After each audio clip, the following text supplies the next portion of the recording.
Hello and good morning.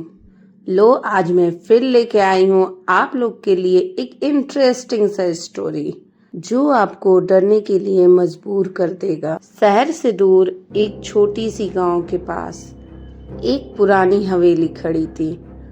उस हवेली के बारे में कई डरावनी कहानियां प्रचलित है। कहा जाता था कि वहां पर भूतों का वास था और रात को वहां से अजीब अजीब आवाजें आती थी। एक बार उस गांव में रहने वाले 4 दोस्त रवि, अर्जुन, सीमा और प्रिया ने तय किया कि वे उस हवेली के रहस्य को जानने के लिए वहां जाएंगे। सबने रात को 12 बजे हवेली के पास मिलने का निर्णय लिया। रात को जब 12 बजे तो चारों दोस्त अपने अपने टॉर्च और कैमरों के साथ हवेली के पास पहुंचे। हवेली की खंडर दीवारें और टूटी हुई दरवाजे देखकर उनका दिल तेजी से धड़कने लगा। फिर भी एक्साइटमेंट ने डर पर काबू पा लिया और वे अंदर जाने का साहस जुटा पाए। हवेली के अंदर अंधेरा था। पुराने फर्नीचर के टुकड़े और जाले लगे हुए थे।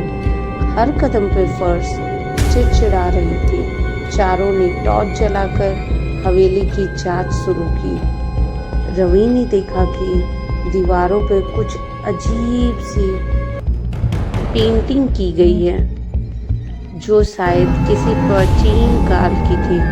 अर्जुन ने ध्यान दिया कि एक कमरे में कई पुराने सामान बिखरे पड़े थे। प्रिया ने देखा कि एक कोने में पुराना धूल से भरा पियानो रखा था।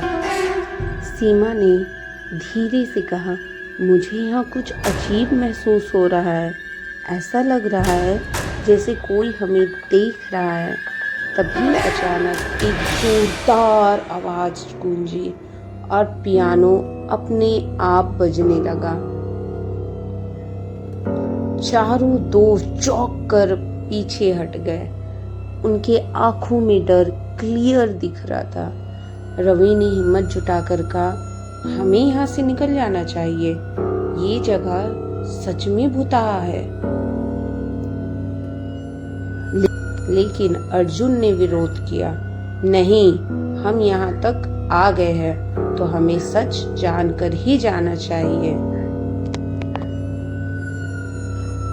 अचानक हवेली के अंदर और भी जोर से आवाजें आने लगी।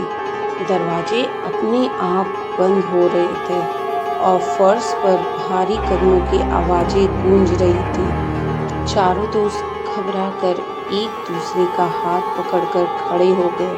तभी एक बूढ़ी औरत का धुंधला आकृति सामने आई। उसकी आंखों में एक अजीब सी चमक थी और वह सीधा उनकी तरफ बढ़ रही थी। उसने कहा, क्यों आए हो यहाँ? क्या तुम नहीं जानते कि ये जगह शापित है? प्रिया ने कांपते हुए पूछा, आप कौन?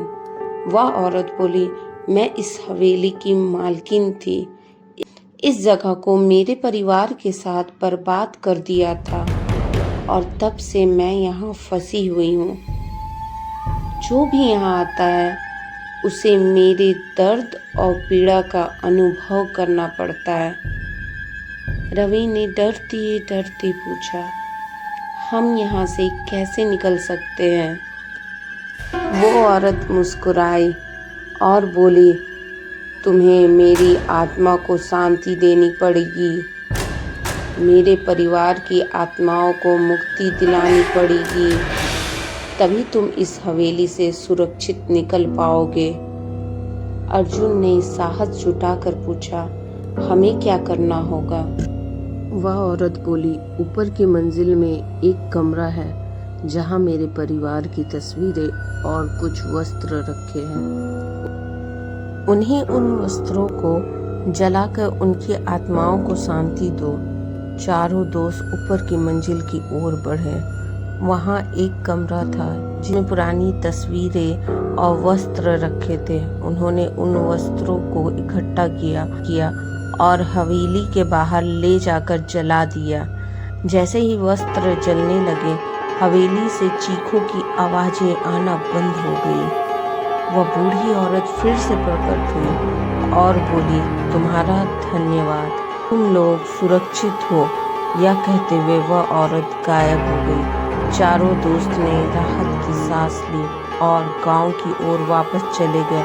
उन्होंने ठान लिया कि अब कभी किसी पुरानी हवेली के रहस्य को जानने की कोशिश नहीं करेंगे। लेकिन उस रात के बाद गांव वालों को कभी भी हवेली से कोई आवाज सुनाई नहीं दी। शायद वह पुरानी हवेली अब सच में शांति पा चुकी थी।